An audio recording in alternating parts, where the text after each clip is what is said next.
رفيق الدرب هيا نسلك النهج السويا سبيل الله نمضي نقتفي فيه النبيا نبعث الحب أريجا فائح العطر شذيا نملأ الآفاق نورا وبهاء سرمديا وإخاء صادقا عذبا نقيا أريحيا يا رفيق الدرب هيا خذ يميني يا أخيا هيا يا رفيق الدرب. Chef, I will start with my lecture. I will start with a question, and all of you understand English, right? Okay. First question that I will ask is, how many of you here want to be successful? I know the brothers in the back want to be successful, right? Even the brother wearing the hat. Yeah, inshallah. I grew up not too far from here. I grew up in Mankato, which is 30 minutes from here, right? So I grew up in Mankato. I pretty much grew up in this country. I'm originally from Somalia. Going through school, college, everything. I never thought I was going to be where I'm at right now. And I never expected to be where I'm at. I thought after I got done with high school, I was going to go and work at a factory or somewhere around the local companies. But Allah subhanahu wa ta'ala had other plans for me and my future. Because Allah subhanahu wa ta'ala is all-knowing and He has better futures for us than we do for ourselves. So I went to college. I went to three different colleges before I graduated. I went to a private college in Iowa. Then went back to Mankato and then graduated from the U of M with a bachelor's degree in political science. That's when I got connected to the Imam Hassan Jamei, and then with the bachelor's of political science degree, they teach you how to be a leader, how to be a leader someday, so you can lead different organizations, whether it be private or public. But what I was missing was the Islamic leadership that you will learn from the Quran, that you will learn from your imams, you will learn from your ulama. That's one thing I was missing.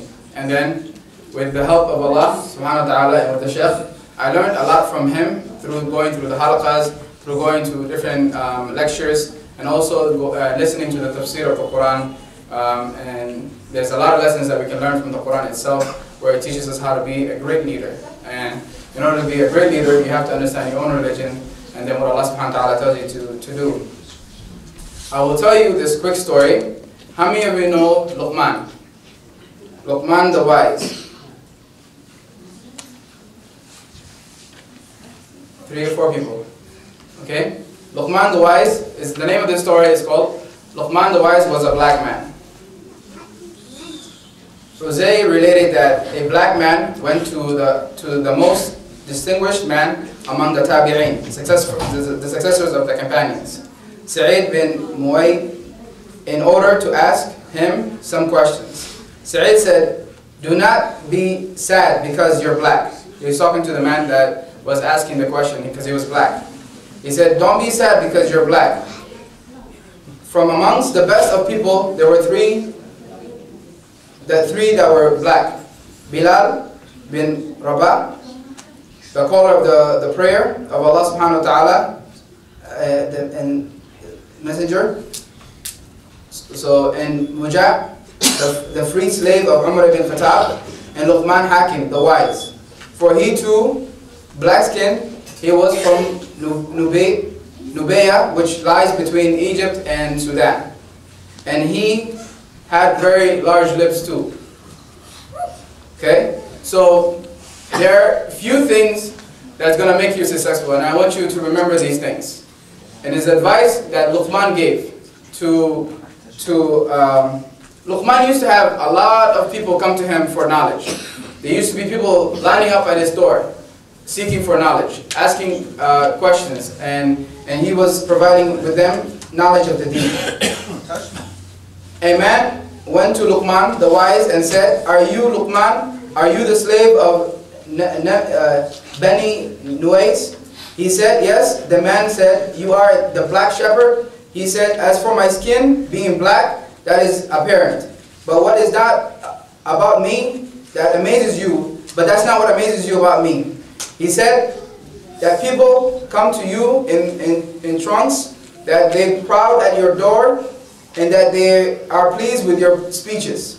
He said, oh cousin, he's talking to this man that came to him, if you do as I say, then you will be the same. So he's giving this advice to the people that come to him, and he's giving this advice to you as well and to me. So this is the advices that we need to take, and it will help us be a better contributors of our community, a better leader, and it will also help us be successful.